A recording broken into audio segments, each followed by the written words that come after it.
Morning friends, एचोर्स academy online classes में आपका स्वागत है। यहाँ पे देखिए आपको पेपर 2 नंबर जो है कॉस्टिंग का पेपर नंबर 2 उसका सेकंड लेक्चर अभी स्टार्ट हो रहा है हमारा। कल हमने देखा था कि क्लासिफिकेशन ऑफ जो आपके ओवरहेड्स हैं, तो ये हमने देखे थे 5 टाइप के ओवरहेड्स हमने देखे थे। फेप्सियन मतलब function wise, element wise, behaviour wise, control wise और नॉर्मलिटी वाइज। तो इसका थोड़ा सा डीप में अभी नेक्स्ट पार्ट जो है हम लोग देखेंगे। पूछते हैं कि क्लासिफिकेशन ऑफ ओवरहेड्स, तो इसमें आपको पूरा थ्योरेटिकल क्वेश्चन लिखना पड़ता है। ये बहुत ही मार्क्स देता है ये क्वेश्चन। हाँ, तो यहाँ पे जो भी फैक्ट्री ओवरहेड्स था हमने देखा था कि जो फैक्ट्री में एक्सपेंसेस होने वाले, जो इनडायरेक्ट एक्सपेंसेस हमारा होने वाला है वो फैक्ट्री ओवरहेड्स में जाएगा। तो फैक्ट्री ओवरहेड्स जो है मतलब फैक्ट्री में आपके जो भी एक्सपेंसेस होते हैं वो factory admin, selling, distribution overheads, तो ये भी हमने देखे थे कल। इनडायरेक्ट मटेरियल, इनडायरेक्ट लेबर और इनडायरेक्ट एक्सपेंसेस, तो ये भी एलिमेंट वाइज आपको देखें हमने यहाँ पे। अभी थोड़ा सा और डीप में हम जाएंगे कि फिक्स ओवरहेड्स और वेरिएबल ओवरहेड्स और सेमी वेरिएबल ओवरहेड्स, या फिर सेमी वेरिएबल ओवरहेड्स मतलब क्या होता है, तो ये भी हम देखेंगे। अभी ये फिक्स ओवरहेड्स मीन्स क्या होता है? Fix overheads means which overheads is fix, मतलब हम क्या बोलते हैं उसको कि ये जो ओवरहेड्स होगा ये आपका फिक्स ओवरहेड्स होगा। आप चाहे जितना भी प्रोडक्शन इंक्रीज करे या फिर डिक्रीज करे उससे कुछ मतलब नहीं बनेगा। आपका जो कॉस्ट है वो ओवरहेड्स जो है वो आपका फिक्स होने वाला है। मतलब देखो, इसका जो टोटल ओवरहेड्स है, टोटल ओवरहेड्स ये कैसा रहेगा? फिक्स रहेगा। कैसा रहेगा? फिक्स्ड। अभी आपके सपोज यूनिट्स जो भी होता है, units into overheads per unit, मतलब एक यूनिट के लिए आपका ओवरहेड्स कितना रहेगा, इससे आपका क्या आएगा? टोटल ओवरहेड्स आएगा। अभी टोटल ओवरहेड्स जो है मतलब आपका कैसे रहेगा? फिक्स रहेगा। If the volume of production increase और decrease not affected to the total overheads, total overheads पे आपका कोई भी इफेक्ट नहीं होने वाला है। देखिए इसमें क्या होता है, if the volume of production increase और डिक्रीज होता है तो आपका कॉस्ट पर यूनिट मतलब ओवरहेड्स पर यूनिट आपका वेरिएबल रहेगा। कैसे रहेगा? वेरिएबल। मतलब देखो, फिक्स ओवरहेड्स में टोटल ओवरहेड्स आपका फिक्स होगा बट पर यूनिट ओवरहेड्स आपका वेरिएबल रहेगा। अभी इसका एक एग्जांपल यहाँ पे सपोज ये x और y एक्सिस है। यहाँ पे देखिए कि आपको क्या दिया गया है कि यहाँ पे हम प्रोडक्शन लेंगे, ठीक है, यहाँ पे हम ओवरहेड्स लेंगे, ठीक है। तो सपोज़ यहाँ पे 5,000, 10,000, 15,000, 20,000, 25,000 ऐसे कुछ हमको प्रोडक्शन दिया गया है। और ये हमने सपोज़ यहाँ पे कॉस्ट भी लेते हैं हम लोग 5,000, 10,000, 15,000, 20,000 और 25,000। अभी हमारा जो फिक्स कॉस्ट है, सपोज़ हमारा फिक्स कॉस्ट, जैसे हम यहाँ पे एक एग्जांपल लेंगे रेंट का। रेंट है हमारा पर मंथ 10,000 रुपीज़। तो मतलब हम सपोज यहाँ पे ये 10,000 रुपीज़ आपका रेंट जो है वो फिक्स अगर है, तो आपका यह फिक्स कॉस्ट हम कैसे दिखाएंगे इसको? ये प्रोडक्शन, जितना प्रोडक्शन बढ़ेगा 10,000 से 15,000 हो गया, 20,000 हो गया, 25,000 हो गया, तो भी आपका फिक्स कॉस्ट जो है कितना रहेगा? फिक्स रहेगा 10,000। कितना रहेगा? फिक्स। मतलब ये प्रोडक्शन लाइन को सिमिलर लाइन होगा फिक्स कॉस्ट का, ठीक है। मतलब एवरी टाइम ये जो कॉस्ट रहेगा, ओवरहेड्स जो रहेगा वो फिक्स होता है, चाहे आपकी प्रोडक्शन हो या फिर ना हो। चलो, तो हमने पहले देखा है कि फिक्स कॉस्ट मतलब क्या होता है। अभी हम सेकंड पार्ट देखेंगे इसका, वेरिएबल कॉस्ट का। क्या देखेंगे? Variable cost. अभी ये वेरिएबल कॉस्ट मतलब क्या होता है? वेरिएबल कॉस्ट जो है तो सिंपल है कि इसका टोटल कॉस्ट जो होगा वो वेरिएबल होगा, टोटल ओवरहेड्स जो होगा वो वेरिएबल होगा, ठीक है। तो देखिए यहाँ पे आपके टोटल यूनिट्स आएंगे, ठीक है, into cost overheads per unit,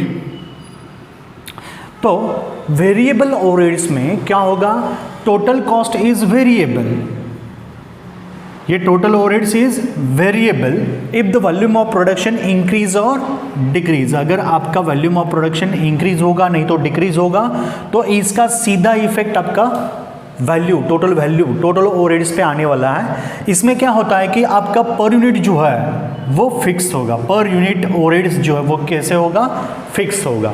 तो अगर सपोज आपको ये ग्राफिकली दिखाना है तो एक्स और वाई एक्सिस जो है आपके यहाँ पे, सपोज यहाँ पे हम प्रोडक्शन लेंगे, यहाँ पे हम ओवरहेड्स लेंगे, ठीक है। सपोज यहाँ पे 5, 10, 15,000 यूनिट्स और 20,000 यूनिट, यहाँ पे 5,000, 10,000, 15,000 और 20,000 रुपये, ऐसे कुछ अमाउंट हमने यहाँ पे ले ली है। तो यहाँ पे देखिए, अगर वेरिएबल ओवरहेड्स क्या बोलता है कि अगर आपके यूनिट्स इंक्रीज होगा तो डिक्रीज होंगे तो उसका सीधा इफेक्ट आपका कॉस्ट पे आने वाला है, टोटल ओवरहेड्स पे आने वाला है। ये टोटल ओवरहेड्स वेरिएबल होता है, ठीक है। तो ये वेरिएबल जो ओवरहेड्स है तो वो ऐसे होगा, ठीक है। मतलब देखो, जैसे जैसे आपका ये प्रोडक्शन बढ़ता जाएगा वैसे वैसे उसका ये हमारा कॉस्ट भी बढ़ता जाने वाला है, ठीक है, क्योंकि ये वेरिएबल होता है। कैसे होता है ये, वेरिएबल कॉस्ट, ठीक है। और फिक्स कॉस्ट ऐसे प्रोडक्शन लाइन को इक्वली होती है, सिमिलर होती है, ठीक है। बट यहाँ पे वेरिएबल कॉस्ट ऐसे क्रॉस में जाती है, जैसे जैसे प्रोडक्शन बढ़ेगा वैसे वैसे उसका कॉस्ट भी बढ़ता जाएगा। सपोज यहाँ पे एक एग्जांपल देते हैं हम लोग कि मटेरियल, एक पेन बनाने के लिए, अगर सपोज ये एक पेन बनाने के लिए मेरे को 10 रुपये का खर्चा आता है, सपोज मैंने यहाँ पे 1000 यूनिट्स बना दिए, 10 रुपये का पर यूनिट मेरे को खर्चा है, तो कितना होना चाहिए मेरा टोटल ओवरहेड्स जो है, मतलब कॉस्ट जो है मेरा कितना होगा, 10,000 रुपीज़।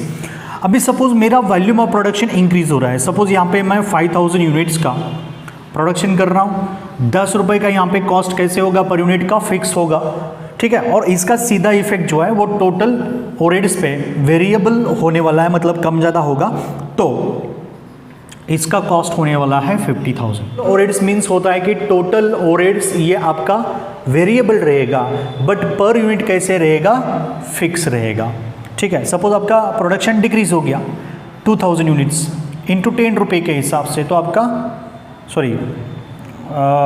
अगर डिक्रीज हो गया, सपोज 500 यूनिट्स हमने कर लिए, तो यहाँ पे 10 यूनिट्स के हिसाब से कितना होगा, 5,000 रुपीज़ होगा। तो वॉल्यूम ऑफ प्रोडक्शन जैसे जैसे इंक्रीज होगा वैसे वैसे आपका कॉस्ट भी इंक्रीज होने वाला है। तो ये होता है वेरिएबल ओवरहेड्स। हाँ, अब ये सेमी वेरिएबल ओवरहेड्स जो होता है, ये सेमी वेरिएबल ओवरहेड्स मतलब इसमें से आपका कुछ पोर्शन जो होता है वो फिक्स रहेगा और कुछ पोर्शन आपका फ्लेक्सिबल रहेगा, ठीक है। कुछ पोर्शन कैसे होगा, फिक्स होगा, और कुछ पोर्शन कैसे होगा, वेरिएबल रहेगा। कैसे रहेगा, वेरिएबल या फिर फ्लेक्सिबल रहेगा। जैसे कि अभी सपोज अगर मैं बोलता हूँ कि मेरे पास एक सेमी वेरिएबल वैल्यू है, तो ये वैल्यू हमेशा 100% आपको लेना है। कितना लेना है, 100%। तो उसमें से आपको कुछ पोर्शन फिक्स बोला जाएगा और कुछ पोर्शन आपको वेरिएबल बोला जाएगा। तो यहाँ पे हम क्या करेंगे, सपोज यहाँ पे बोला गया है कि 50% आपका फिक्स पोर्शन है, तो हम यहाँ पे बैलेंस वाला जो 50% बाकी रहेगा वो आपका वेरिएबल ओवरहेड्स होगा। क्या होगा, वेरिएबल ओवरहेड्स होगा। सपोज मैंने यहाँ पे बोल दिया कि मैंने 10,000 रुपीज़ का सेमी वेरिएबल एक्सपेंसेस किया था, तो उसमें से फिक्स 50% है और वेरिएबल 50% है। तो यहाँ पे 5,000 फिक्स कॉस्ट में चला जाएगा और 5,000 जो है वो किस में चला जाएगा, वेरिएबल में। तो हमने वेरिएबल और फिक्स तो ऑलरेडी देखा है पहले। तो ये फिक्स और वेरिएबल का कॉम्बिनेशन होता है सेमी वेरिएबल, या फिर उसको सेमी फिक्स ओवरहेड्स भी बोला जाता है। अभी ये चार्ट कैसे रहेगा इसका, तो ग्राफिक देखते हैं हम इसका कि ये इसका कॉस्ट जो है हमेशा कुछ फिक्स पोर्शन में रहेगा, कुछ वेरिएबल पोर्शन में रहेगा। मतलब ऐसे वो क्या होगा, इंक्रीज होता चला जाएगा जैसे जैसे, मतलब स्टेप बाय स्टेप। कुछ पोर्शन में फिक्स हो, कुछ पोर्शन में वेरिएबल है, कुछ पोर्शन में फिक्स है, कुछ पोर्शन में वेरिएबल है। ऐसे करके ये वेरिएबल कॉस्ट होता है, वेरिएबल ओवरहेड्स होता है। सेमी वेरिएबल पर यूनिट जो है आपका, ये सेमी वेरिएबल पर यूनिट जो है, तो इसमें क्या होगा, कुछ मतलब फिक्स वाला जो होता है ये पर यूनिट वेरिएबल होता है, और वेरिएबल जो कॉस्ट रहेगा उसका पर यूनिट कैसे रहेगा, फिक्स रहेगा। कैसे रहेगा, फिक्स्ड। मतलब ऐसे कुछ वो वैल्यूएशन आ जाता है, ठीक है। ये पर यूनिट का ओवरहेड्स है। तो ऐसे एक ग्राफिक होता है जो सेमी वेरिएबल आप बोल सकते हो इसको, ठीक है। अभी नेक्स्ट पॉइंट यहाँ पे दिया है, importance of overheads classification according to the behaviour cost. तो बिहेवियर ओवरहेड्स ये हमारे लिए क्यों इम्पोर्टेंट है, तो इसमें फर्स्ट पॉइंट बोला गया है डिसीजन मेकिंग के लिए ये यूज़ होता है ज़्यादातर। The most of the problem is decision making related to change in volume. तो वॉल्यूम अगर आपका चेंज करना है, प्रोडक्शन का वॉल्यूम अगर कम ज़्यादा करना है, तो इसमें ये फ्लेक्सिबल वैल्यू जो है आपका, फ्लेक्सिबल ओवरहेड्स जो है, तो ये मोस्ट बिहेवियर वाइज कॉस्ट जो है आपका ये मोस्ट यूजफुल रहेगा, ठीक है। This is also because the fix and variable cost behave in a different way of the volume of output changes. अगर वॉल्यूम ऑफ आउटपुट चेंजेस है आपका तो इसमें ये यूज़फुल रहेगा। Control of the cost, cost control के लिए आप लोग को ये यूज़फुल रहेगा, क्योंकि वेरिएबल में आपको मतलब बिहेवियर वाइज आपको पता चल जाता है कि कौन सा फिक्स कॉस्ट है, कौन सा वेरिएबल कॉस्ट है, तो उसी के हिसाब से आप उसको ट्रीट करते हो, कंट्रोल करते हो, तो कॉस्ट ऑफ कंट्रोल में आपको ज़्यादातर इसका यूज़ होगा। उसके बाद बजटरी फिक्सेशन में, बजट फिक्स करने के लिए भी आपको क्या होगा, वाइज कॉस्ट जो है वो ज़्यादा यूज़फुल है। बजट में जब हम ये बजट देख रहे हैं, कॉस्टिंग थर्ड में जो हम बजट देखते हैं, तो उसमें आपको ये पता चलेगा कि फिक्स वेरिएबल इसका क्लासिफिकेशन बजट के लिए क्यों ज़्यादा इम्पॉर्टेंट होता है या फिर करना ज़रूरी है। उसके बाद एब्जॉर्प्शन ऑफ ओवरहेड्स। अभी एब्जॉर्प्शन करने के लिए भी आपको ये ज़रूरी है कि फिक्स ओवरहेड्स के वेरिएबल ओवरहेड्स है।